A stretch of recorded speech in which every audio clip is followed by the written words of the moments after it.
Come on, Cody. I need you to be in my corner, Cody. We're surrounded by aliens and I can't blast them all myself. What are we gonna do? Three face suckers just took out fucking Barbara. We're never gonna get off this rock.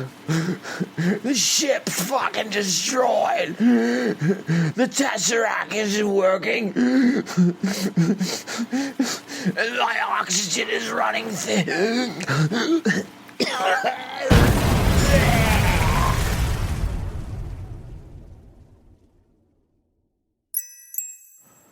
I don't want to start any blasphemous rumours, but I think that God's got a sixth sense of humour, and when I die, I expect to find him laughing.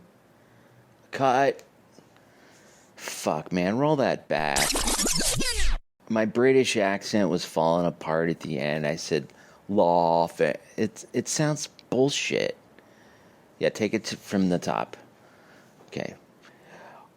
I don't want to start a knife blasphemy. Nope. Alrighty.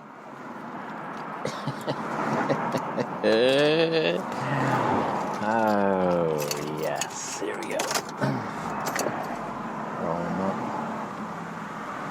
Take one, take two. On the move. Okay. I like to stop by this little coffee joint on Magnolia called The Palm. It's not cheap, but all I want is like a turmeric steamer, and then they have some really great snacks. Oh boy. Okay, so taking a little coffee break. And I wanted to talk about the early days of my career and when I met a guy named Brian Ormiston.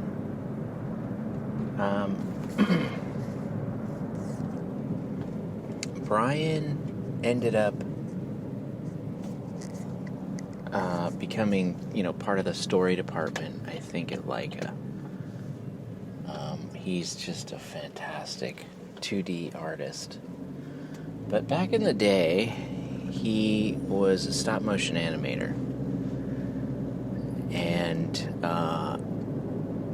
now he's illustrating books and stories, and his Instagram is gorgeous little drawings that he makes. Watercolor, pen and ink, single or multi-panel comics. I don't know what it's part of, really. Maybe it's a retrospective, maybe it's a book.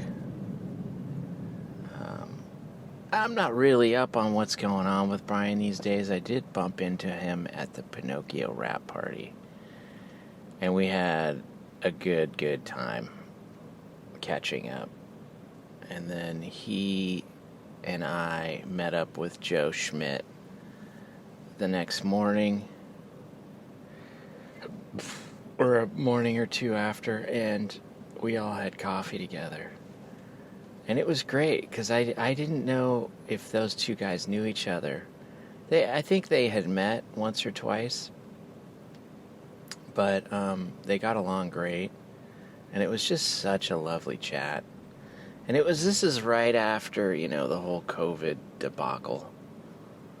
And we weren't really talking about that, which I was really relieved to just put that on the shelf and talk about our careers in animation, people we knew. And I I forget what school Brian went to. I want to say it was RISD, maybe? Rhode Island Institute. Rhode Island School of Design? Or maybe it was, I can't remember.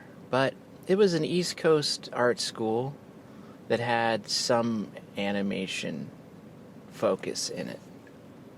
And I think he decided he was going to go full tilt boogie with stop mo. And he made a student film that I was so impressed with. I haven't seen it since I first saw it back in the early 90s.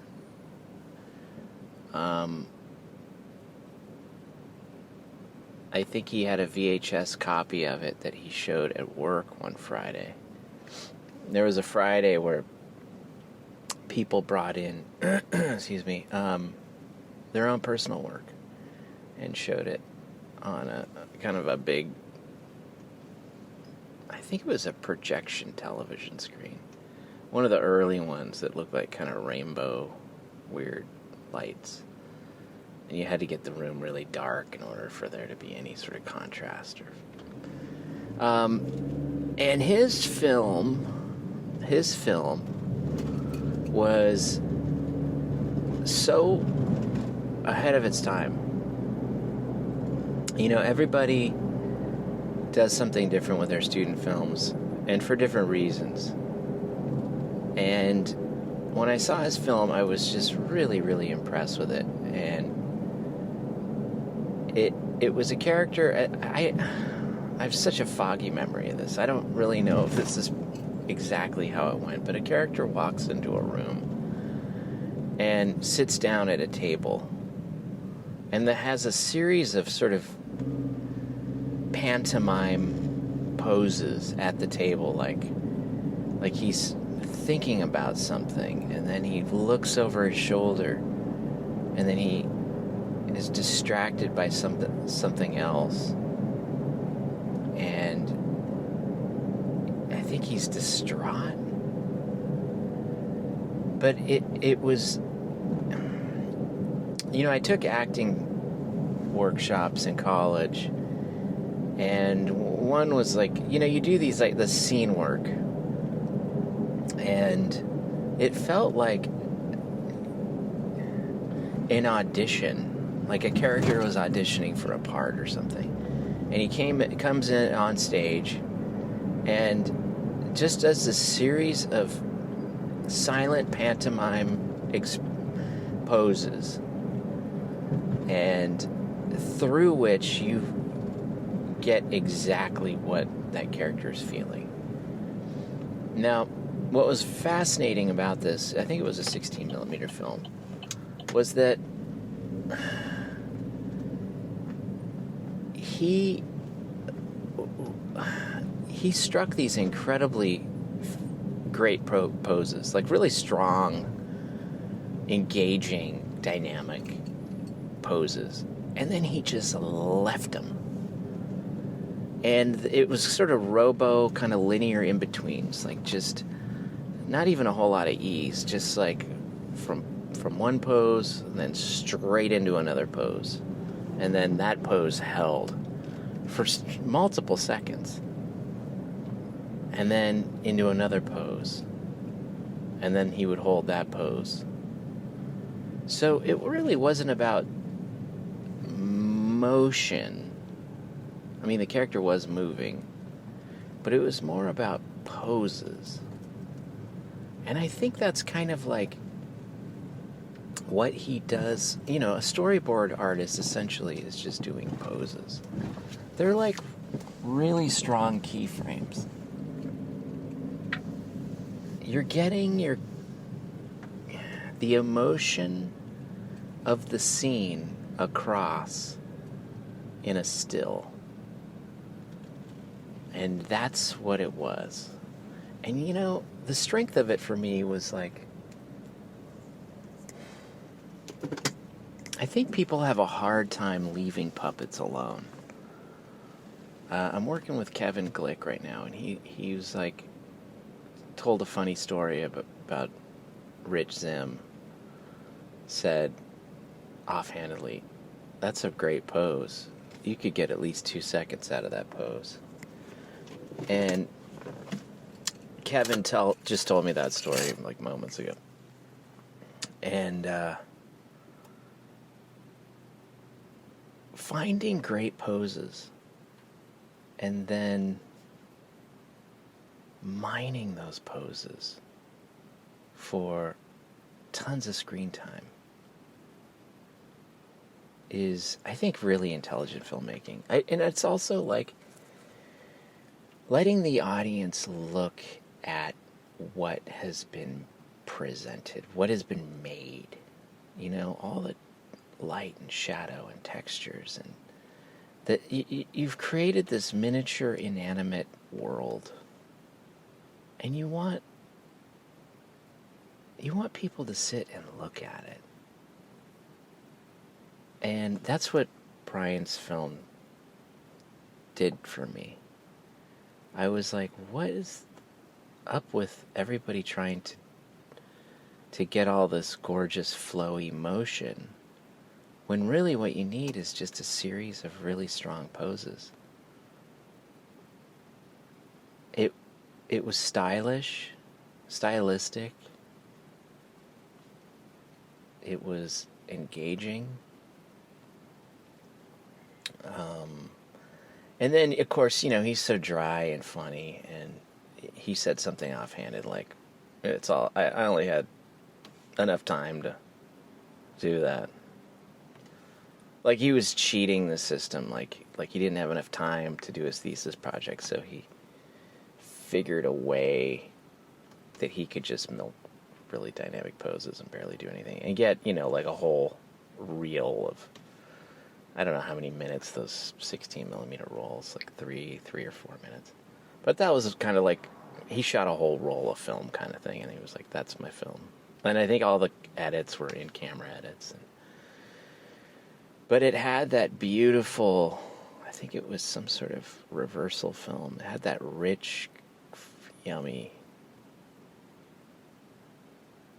look that 16 gives you, which is like this, I don't know if it was an ectochrome or Kodachrome or some sort of. But there you go. Brian Ormiston was just on my mind. I thought I'd share that little story. I don't know what else to say. I'm in a car that's probably about 112 degrees. And I'm on a coffee break. So I have a hot beverage I'm going to have a sip of right now. Wow. That's good. That's good. The ginger, or whatever's in that. This turmeric ginger is just really, really coming. I'm sweating it out. All my toxins are coming out right now. This is great. I was dehydrated going out for my coffee. But, you know, now that I'm sweating buckets and sipping on this hot beverage, I feel great. I'm ready to go back to work. This is amazing.